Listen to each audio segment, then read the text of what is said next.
ताली भी बजाइए और खड़े होकर उनका आभार मानिए कि हमारे बीच में वो लगातार बनी हुई है।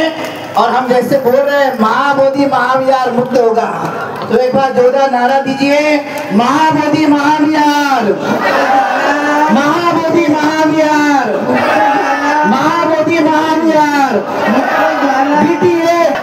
बीटीए अभी नहीं तो कभी नहीं। धन्यवाद। तो मैं चाहूंगा कि माननीय कमलताई गवई अपने उद्बोधन देंगे। धन्यवाद।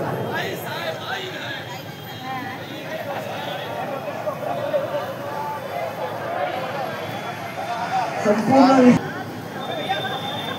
आकाश रामाजी मंचकावर उपस्थित समस्त भिक्षुगण यांना अभिवादन करते।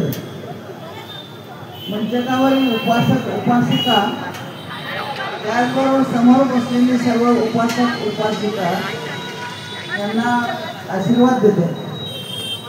नेहमीच्या पद्धतीप्रमाणे पाठीमागे माझ्या तिथे बसलेले आहेत, की सगळ्यांचं भाषण झालं, सगळे ऐकून थकून गेले की मग आईचं त्यांचं अनाउन्समेंट होतं।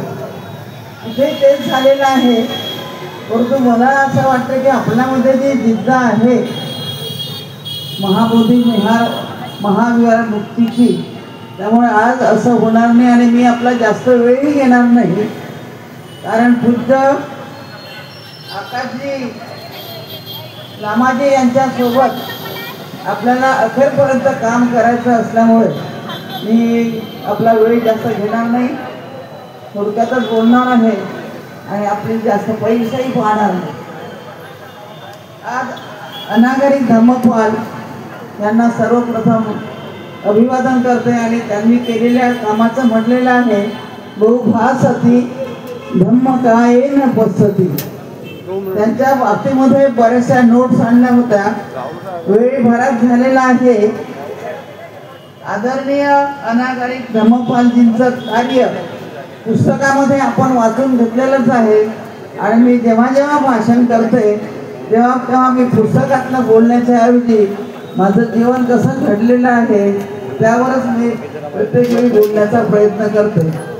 कारण आज ह्या वयामध्ये मी साहेबांना सांगायची वय करू नका, वय म्हणजे एज, आणि ते सांगायचे की ठीक आहे म्हणजे मिसेस गवईंनी सांगितलं की वय मोजायचं नाही, आणि मी सुद्धा ह्या वयामध्ये सगळ्यांना सांगते की मी काय खाते, कशी राहते, किती वेळ काम करते हे पाहायचं नाही।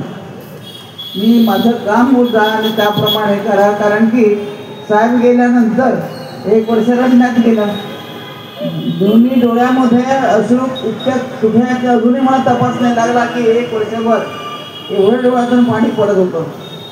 परंतु बुद्ध धर्माच्या कर्मसिद्धांताप्रमाणे हा मानव जन्म हा अतिशय दुर्मिळ आहे आणि या मानव जन्मामध्ये तो भगवान बुद्धाचा कर्मसिद्धांत आहे तो आपल्याला करायचा असल्यामुळे मी ते पुस्तकात एकदा मला वाचायला मिळालं, एकदा बाहेर पडली ते आता मागे फिरण्याचं काम नाही।